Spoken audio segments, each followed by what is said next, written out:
started or ended. If there are no further questions, I welcome, oh no wait, sorry, excuse me, I forgot your speaking order yet. Can I get speaking order, and if you'd like to provide the pronouns from me. Do you want to do streaming announcement first? Yeah, so maybe we'll do that first. Okay, we are streaming. We are streaming the debate live on YouTube. So if you don't want to be recorded, you can tell us so we can switch it to mic and or the video. So people understand you're not okay with it. Yeah, I'm so sorry. My job won't let me. Okay. Zijn dat three doesn't? Yeah. Okay, so then we switch everything. You also do it? Yeah. So sorry. Neither of us. So the bottom. So it's the bottom half not, and then I think you don't want to be streamed either. Yeah, cool. So sorry. Is that clear? Cool. I will go through speaking orders, and if you'd like to provide a pronoun, please do. So from OG. I'm first. My name is Manja, and he. Perfect. My name is Azad. I prefer he. Perfect. And from OO? First speaker, Evelyn, preferred pronoun she or they. I can speak, second speaker, UOC, preferred she. Perfect. And from CG? Abhisheka, she or they. Virat, he or they. And from CO? Frankie, she or whatever comes naturally. And Zoe.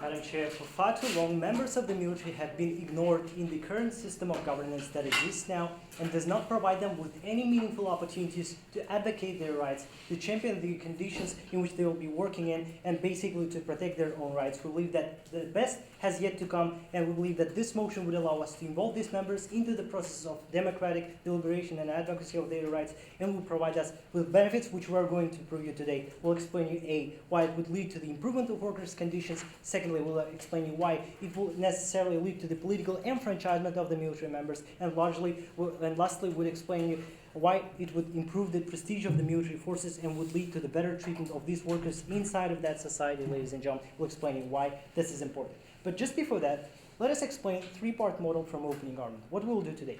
A, we'll provide those labor unions, and which will be created necessarily after the implementation of this motion, with all opportunities which are given to other labor unions in other spheres, which means basically that they'll have the right to strike, right to negotiate any legal issues like conditions of work, wages, paternity, maternity leaves, and rights to end their military contracts, ladies and gentlemen. Second thing which we'll also do is that we'll set the limits when these strikes can occur, ladies and gentlemen. For instance, those strikes in the military could not occur when that government is involved in active conflict or is intended to use the military forces for the benefit and welfare of those citizens, ladies and gentlemen, directly. And third thing which we'll also do in our model is that we'll pass the opportunity to decide some ambiguous cases in which, like, for instance, the government and the military labor unions could not come to the compromise. We'll provide the opportunity to decide who is right to some independent bodies which are existing within the polity of that government. Let's say it might be the Supreme Court or any arbitrary independent courts outside of that government. We'll explain you why this is important, ladies and gentlemen. But just before that, let's be clear the comparison that we have now in status quo, that the opposition needs to defend now, ladies and gentlemen. We believe that two things which are characterizing the comparative now is, first one, is that workers are left with no opportunity to decide and basically to argue for their own rights, ladies and gentlemen. Because right now, they're put in a position where they cannot, on their own, regulate the wages that they receive. They cannot ask for better conditions of work because everything is decided by the government and by the members of the parliament, ladies and gentlemen. Those people have no say in deciding how much they get. They either agree or go outside somewhere else in other sphere, ladies and gentlemen. And second thing which also characterizes the status quo and comparative is that the workers' betterment, even if, let's say, their conditions are getting better, and we'll hear from opposition that actually their rights are being improved. The problem is that the workers' betterment and the improvement of their rights largely depends on the officials' incentive and the incentives of the government, ladies and gentlemen. For instance, this means that only in cases when their government would prioritize Navy forces or would prioritize, for instance, the development of the nuclear program, those people would receive the benefits and improvements of their rights. Those people would witness the flow of remittances and funding flowing into their sphere, ladies and gentlemen, which means that basically their improvement is largely random. Yes? Yes, so given the fact that most modern militaries are moving towards autonomous activities like drones or things that don't need soldiers to be on the battlefield, doesn't that necessarily mean that despite this, it is likely that we are moving away from having workers' conditions be poor? The problem that even if those soldiers are not going to the battlefield, there are still large number of workers who are employed by the government to serve and operate those drones for working in other spheres, like for instance intelligence, and are still don't get their rights and don't get their basically conditions advocated, ladies and gentlemen. I think this motion is talking not only about the United States, but rather the countries in which their rights are being severely restricted by the economic development and prioritization of the government's policies, ladies and gentlemen. We see two things will change in the status future. First thing which will change is that unions would start gathering the military's attention, ladies and gentlemen. Due to the fact that those labor unions would be interested in increasing their bargaining power in order to be strong enough, ladies and gentlemen, we think that those labor unions will start educating and providing some outreach programs to the members of the military, would launch some agitation programs and explain to the members of the military why participation in the labor unions, why advocating for your rights is really important and might benefit you directly, ladies and gentlemen. Those people will explain you how those democratic tools of negotiation and going for advocating your rights are actually working for those people in order to involve them into those labor unions. Second thing which would also change in the status future is that unions would start gaining expertise in peaceful deliberation, ladies and gentlemen, which means that basically, yes, we might concede the fact that in the first years of implementation of this motion, those labor unions would not likely succeed largely, but in the status future, as they gain experience, they would be better at advocating for the rights of those people. They would know how to use those peaceful processes of deliberation and getting your rights actually done and improved, ladies and gentlemen.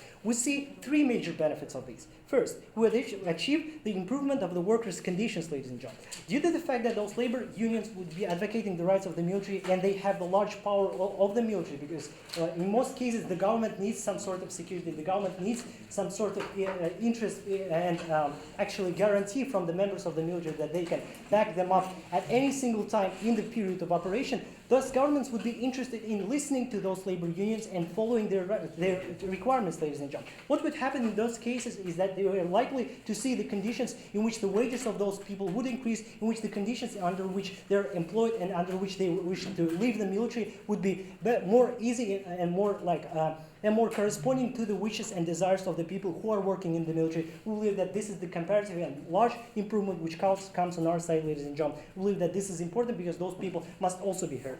Second thing, which we also achieve on our side of the house, is the political enfranchisement of military.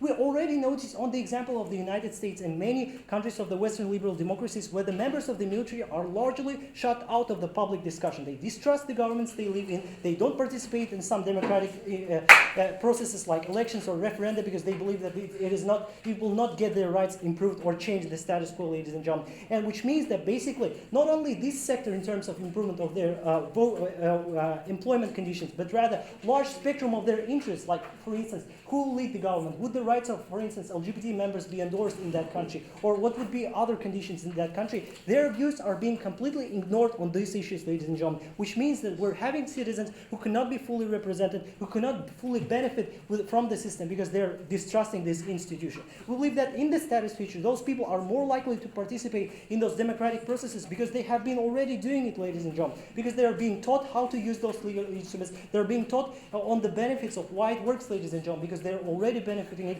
when they participate in those processes and get their wages increased, ladies and gentlemen. And moreover, we believe that those people who are leading those labor unions in the status future would be more likely to set up, for instance, to move those democratic processes forward, like setting up ballot initiatives in other legislatures which can benefit not only themselves directly, but rather other members and citizens who will be following those leaders trained by those labor unions.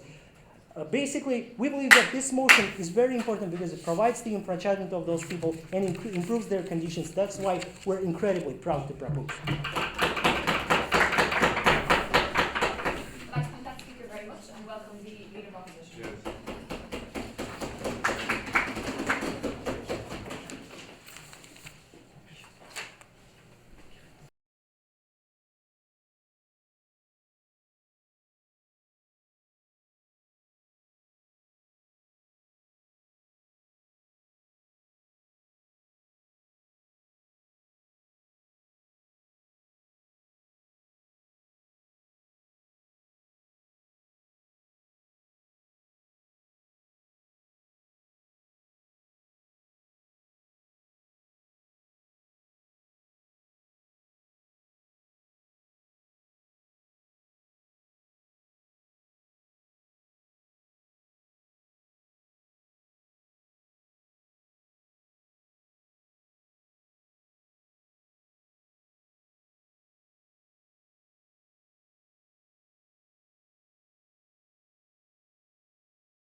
government, it gives to some states, or particularly to some dictatorial states, opportunity to empower their to be empowered and abuse their power due to the fact that they have that blind sword that can kill everyone and that can bring the stability that can conflict and that can bring stability within society. But yes, that can kill a lot of people, but without asking any question. Because of this, in our side of the house, we'll explain you why our soldiers in status future will be more intended to protect the government and more protect the society from instabilities. But they will not be, they will get a voice and will be able to differentiate what is the negative and the positive requirements of their presidents, and why it is good not to follow them in case if they are abusing their power. So number of responses. First of all, they are saying that they will be able to go against the commander-in-chief. First of all, they will go against the commander-in-chief. In this result, it will not take place very often due to the fact that most of the implications, which is implied by the labor unions, will be implied as a result of the negotiation between government and unions. We don't believe that the government will consent them and say, guys, you can go against the commander-in-chief. But the only reason when they will be able to go to commander-in-chief, or when they will go to boycotts, in case when they are not satisfied by their conditions, when they are not satisfied by the goods that they have, and it is a problem that will be solved on our side of the house. Because of that, they will not get any reasons to boycott. But secondly, they are saying that armed forces are extremely different and they have to be extremely loyal. And we believe that they have to be intended to help and to protect their government. They have to be intended to protect, to serve and provide the national security and fight against terrorists and other evils that they probably might meet in their past. But we don't believe that they have to be loyal in every case due to the fact that mostly, in vast majority of instances, government abuse the rights that they have, or abuse the power that they have. In vast majority of instances, as we can see in developing countries, in case of instability within society, they just oppress the society, and so in the oppression, the main tool that they use is the military forces that are loyal and that are blind, and it is bad. But on our side of the house, we believe that military forces will have a voice, because due to the fact that they will be able to send to say to their government that they disagree with number of their reforms and they don't want to help to them, and as a result, in case of the power abuse, in case of any bad implications from by the militaries, they will be able to say no, and we say we don't want this, and it is one of the good benefits that we are reaching on our side of the house. Secondly, what they are saying is that status quo is enough. We don't believe in it. We don't believe in it due to the fact that we can see that in vast majority of instances nobody require any consent from men, and they are conscripted to military forces. And yes, as it's happening in developing countries, women are being extremely disenfranchised within the military forces. They are prohibited to use cosmetics. They are prohibited to use get some paternal leave, study leave, and other ones due to the fact that they have to be blind and loyal. And we believe that it is evil due to the fact that their conditions are not protected. Due to the fact that while they are serving the national security, they are doing it not because they want to do it, not because they love their government, but they are doing that because otherwise they will be killed, otherwise they will be punished, otherwise they will be imprisoned. And it is the system that we see in status quo. And all of that issues are taking place due to the fact that that military forces doesn't have a voice. So let's proceed to our case. First of all, we are saying that voice of armed forces will be heard due to the fact that they will be able to put their requirements, as my partner already explained, that in vast majority of instances, government is interested in national security and in instability within the society, and in vast majority of instances, government understand that the military forces are the only tools that they can use in order to provide with that stability. Because of this, they will be eager to negotiate with with them. They'll be eager to meet their requirements, and as a result, most of the problems that military forces face in status quo will be solved. For instance, minorities will be more represented within the military forces due to the fact that women will be able to participate. They will be able to require some permit for the cosmetics, and the LGBT members will be able to require their presence and the protection, and the labor unions will be interested in it due to the fact that wait a second, it will be so ask if you like. So in which cases where you have a dictatorship, where you have conscription, and you would go to jail if you contradict those individuals' commands, how does a labor union ever function if the labor union is just as likely to go to jail? Yeah, look,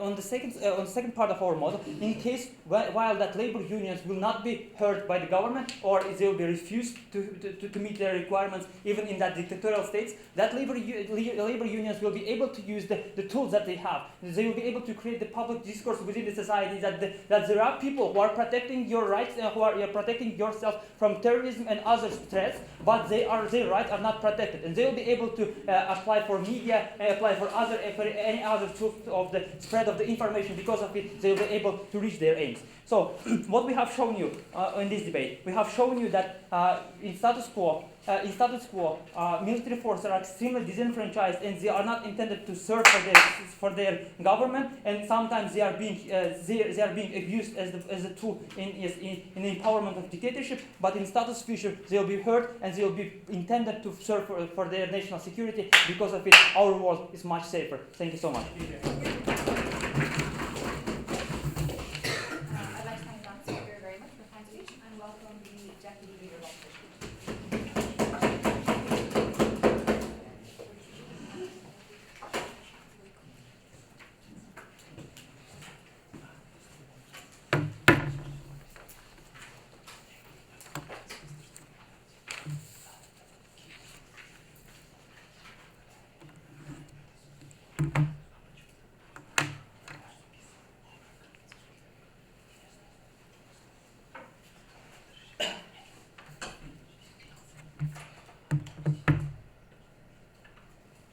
The armed force is held to a different standard because they are given a bigger responsibility, right? They have the rights to bear arms, and they have all these information that is not known by a lot of regular civilians, right? The failure of the government side of the house is that the civilian scrutiny has to come and has to be led by the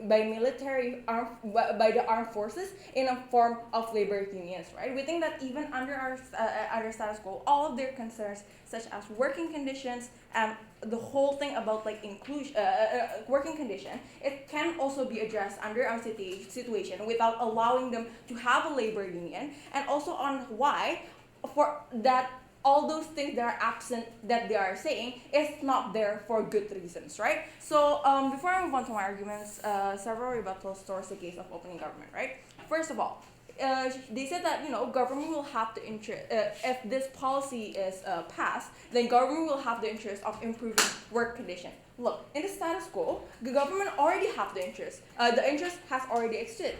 Why? In order to maintain loyalty from these members, right? And also to avoid international scrutiny. Like for example, when rape was happening in the United States military, we think that this came up in the investigation report, and then it was brought up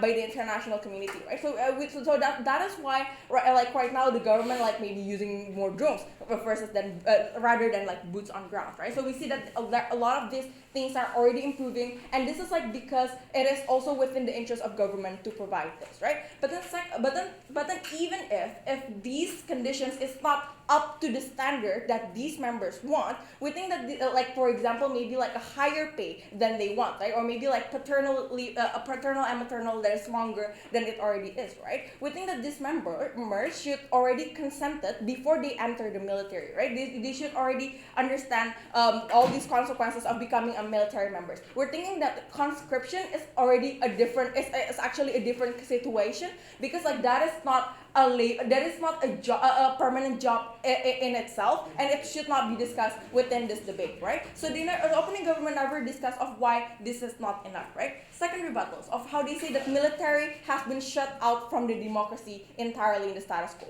But here's the thing, right? They have been shut out by like in a certain function of democracy for a reason. Why? Because military holds intelligence secret, right? And they are asked to be as neutral as possible. Because like, if maybe like a president, whoever you voted for, is like whoever you want to vote for is your chief of command. Like for example, maybe it's like a military who is against like maybe Erdogan in Turkey would then like ask to be as neutral as possible, because then they would be the chief in commands anyway if you are in the military forces, right? So they do not have any options and need to answer to that person. But then here's the thing about labor union, right? It asks you to negotiate all these things, right? That if these negotiation does not take the place as the standard as these labor union want, we think that military forces have more power compared to regular labor unions, right? Because they have the power to throw a coup towards the government, right? They have the power